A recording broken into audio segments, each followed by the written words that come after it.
Yo, what is going on, Senpai Squad? Welcome back to a brand new video, and today we finally got the spoilers for chapter 32 of Boruto, the second part of the Naruto versus Delta fight. Oh boy, I can't wait for all the arguments to be carrying on again about how Naruto should not be struggling against Delta, all this type of stuff. It's like, just please try and enjoy the story somewhat, if you don't mind. I, for one, can't wait to see how this battle progresses. I do expect Naruto to win in the long run. I think that's quite obvious going to be what's going to happen. However, I'm very excited to see the build-up to that point, which is what I imagine the majority of this chapter is going to be. Anyway, as always, the link in the description down below to Organic Dinosaur, credit to you once again, will be in the description below, where you can go and check out the full thread of all the spoilers, the pre-release thread, because I'm only going to be covering the ones I find to be the most interesting and most important for the chapter, just so that, you know, I don't literally tell you every single thing that's going to be going on in the chapter. But if you do want to know, you can always click the link in the description down below and go and show Organic Dinosaur some love. But anyway, let's get into these spoilers. So then, the title's a tricky one. It's a variety of denotations. It has to do with someone's sense of duty or obligation. The cover page is Naruto versus Delta Climax. You can see it on the screen right now. It's an absolutely beautiful cover. Ikimoto went ham with that one. I'd probably say it's the best chapter cover we've had of the manga so far. You can really tell what he meant by when he said he was heavily inspired by JoJo's. You can really see how it reflects in his art style. It's hard to tell when it's black and white, but when he adds in the colour, especially in this one, you can really see the JoJo's within it. Anyway, let's carry on with the rest of it.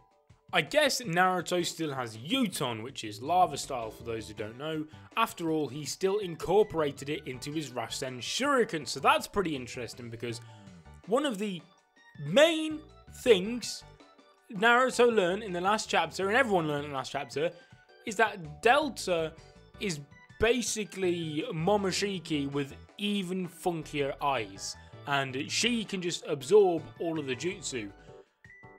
But Naruto's throwing a Rasen Shuriken at her, which is an odd one. I'm sure there's a reason for it, either as a distraction, some sort of, to create maybe some rubble, something like that.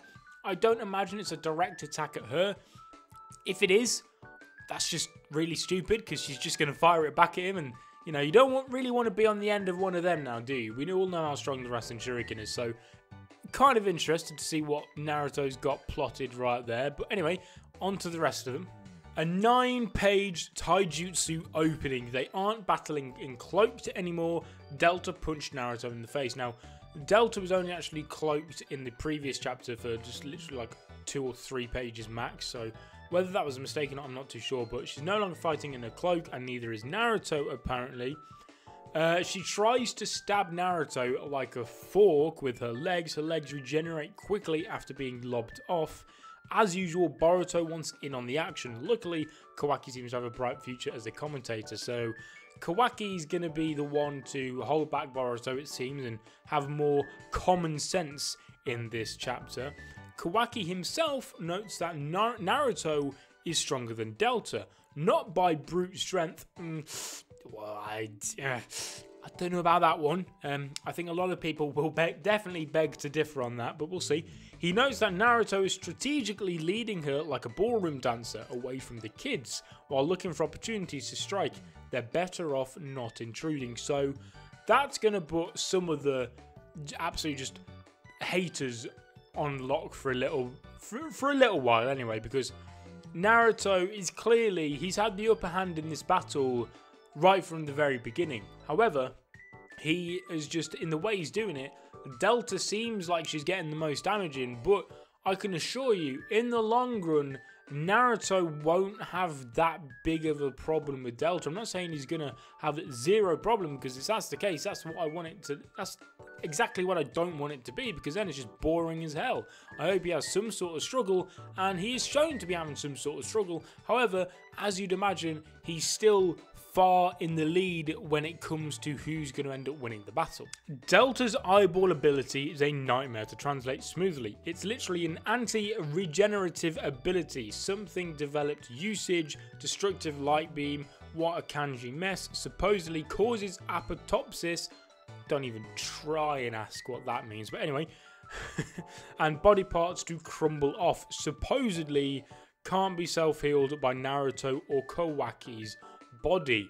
Extremely interesting, that is. So she has even more crazy powers inside of it. We knew her eyeballs could absorb and reflect jutsu, and now it seems she can go all Superman and fire laser beams of some kind that will crumble your body into little pieces from her eyes. So Delta is bit by bit starting to become more and more of a threat.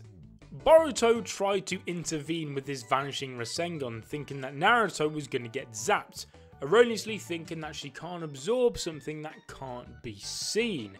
Delta's back drone is still flying about and can detect it by nearby surveillance waves, and so naturally she absorbs it anyway. And then one last little very interesting thing actually is that Karma is activated by Boruto.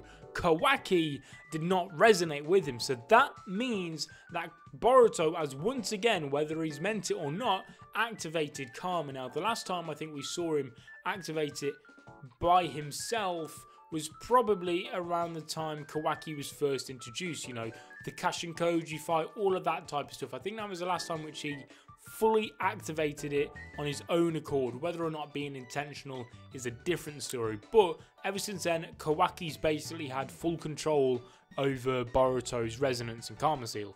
This time around, he's activated it by himself. I mean, I think they activated it in their sparring match a couple chapters ago, but you guys kind of see what I mean. In an actual situation, this is the first time since Kashinkoji he's probably activated it without Kawaki's help, and I'm very interested to see if we're meant to be picking up on some form of connection between these kind of episodes where he activates it by himself. Is there a connection? Is there a lead hidden somewhere that lets us know how he's doing this?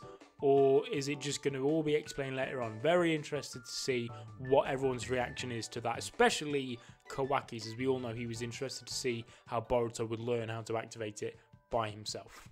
And then this, ladies and gentlemen, is the big one. This scene right here, which I'm about to tell you, I cannot wait to see it animated. You guys aren't ready for this, okay? So, Delta grabs Himawari by the neck of her hoodie in one fistful. She tosses her easily into the air. Cute eye beam at Himawari plus a flash of smoke. Kawaki partially transformed his right hand and blocked it without the Karma. Seems to be missing from the elbow down. Naruto shielded Himawari in the background. Naruto is very parental when cradling Kawaki on the ground. Kawaki tells Boruto that now they're even about the flower vase. Obviously that flower vase had to make some form of cameo in the chapter because it just would not be the Kawaki arc without that damn flower vase. Delta though ends up extremely pissed off. So she's attacked Himawari straight away. That's going to equal a very angry Naruto, especially considering that Kawaki is missing a damn arm. Now, what's interesting is that it was mentioned that Naruto, Kawaki's body, could not regenerate her laser beam, eye beam, whatever you want to call it. And Kawaki was hit straight in the hand, or the arm it seems, by that attack. And there was no Karma activated, so it's not like he absorbed the attack. So, as it stands, his arm is just completely blown off. Now, judging by the flash forward, you would imagine he's going to get his arm back at some point. However, I'm extremely interested to see how that happens. Maybe he's going to have some sort of incredible self-regenerative ability like what we saw with Boruto in, I think, the previous chapter or the chapter before that when he healed a cut in his hand.